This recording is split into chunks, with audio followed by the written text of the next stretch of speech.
আমাদের কম্পিউটারে বিভিন্ন ধরনের ফাইল ফোল্ডার থাকে, যেগুলোতে গুরুত্বপূর্ণ তথ্য থাকে, সেগুলোকে হচ্ছে পাসওয়ার্ড প্রোটেক্টেড করার প্রয়োজনীয়তা পড়ে। তো কীভাবে আপনি ফাইল বা ফোল্ডারে পাসওয়ার্ড দিবেন, আমি এই জিনিসটা এখন আপনাদের দেখাবো। তো এই যে এখানে কন্টেন্ট নামে আমার একটা ফোল্ডার আছে, এর ভিতরে কয়েকটা গুরুত্বপূর্ণ তথ্য আছে। তো আমি এর উপর রাইট ক্লিক করে অ্যাড টু অ্যাড সি লেখা আছে, এখানে আমি হচ্ছে ক্লিক করলাম। এরপরে এখানে লেখা আছে, দেখেন যে সেট পাসওয়ার্ড, এই সেট পাসওয়ার্ডে ক্লিক করবেন। এরপরে এখান থেকে আপনারা হচ্ছে আপনাদের প্রয়োজনীয় পাসওয়ার্ডটা এখান থেকে আপনারা দিয়ে নেবেন। আমি 1 2 3 4 5 দিলাম, তারপর ওকে করলাম, এরপরে আবার ওকে। তো দেখেন আমার হচ্ছে কন্টেন্ট লেখা, আরেকটা হচ্ছে ফোল্ডার হয়ে গেছে। তো আমি যদি এরপরে ডাবল ক্লিক করি, এরপরে কন্টেন্ট লেখা আছে, আমি ক্লোজ করে দিলাম, কন্টেন্ট লেখা আছে, এরপরে ক্লিক করব। এখন আমি যদি এখান থেকে কোনো ফাইল ওপেন করতে চাই, দেখেন পাসওয়ার্ড হচ্ছে। তা আমি হচ্ছে যে পাসওয়ার্ডটা আমি দিয়েছিলাম, এই পাসওয়ার্ডটা এখানে দিচ্ছি, এরপরে ওকে করি। তাহলে দেখেন কিন্তু আমার মাইক্রোসফট ওয়ার্ডের ফাইলটা আমার এখান থেকে ওপেন হয়ে গেল, ঠিক আছে। তো এইভাবে যদি আমি পাওয়ার পয়েন্ট ওপেন করলাম, দেখেন এখানেও পাসওয়ার্ড আছে, আবার এখান থেকে যে আমি এমএস এক্সেল ওপেন করলাম, এখানে পাসওয়ার্ড আছে। তো এইভাবে আপনি হচ্ছে আপনার খুব সহজেই যে কোনো ফোল্ডারের বা ফাইলের পাসওয়ার্ডটা আপনি দিতে পারবেন। তো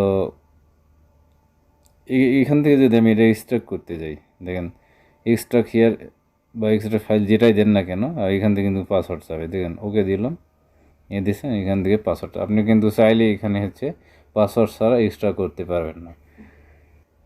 পাসওয়ার্ড দেওয়ার পরে ওকে করবেন, ঠিক আছে। তো এটা পাসওয়ার্ড প্রোটেক্টেড করার জন্য আমি একটা ছোট্ট একটা সফটওয়্যার ইউজ করছি। তো আমি এটা হচ্ছে আপনাদের দেখাবো কোন সফটওয়্যারটা। তো তার আগে বলে নিই যে আপনারা যদি আমার চ্যানেলে প্রথম হয়ে থাকেন, অবশ্যই চ্যানেলটাকে সাবস্ক্রাইব করবেন এবং পাশে থাকা বেল আইকনটি বাজিয়ে দেবেন, এবং ফেসবুকের থেকে অবশ্যই পেজটাকে ফলো করবেন।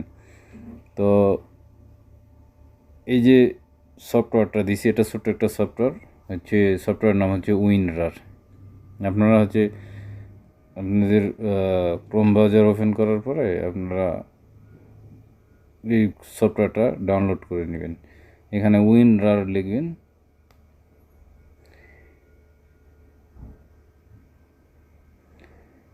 উইনরার লেখার পরে এন্টার দিবেন, তাহলে হচ্ছে উইনরারের অফিসিয়াল ওয়েবসাইটে যাবে। তারপরে এই যে প্রথম লিঙ্কে যেটা আছে এটাতে হচ্ছে আপনারা ক্লিক করবেন। এখানে আসার পরে এখানে দেখতে পাচ্ছেন যে ডাউনলোড উইনরার যেটা লেখা আছে, এখানে আপনারা হচ্ছে ক্লিক করবেন।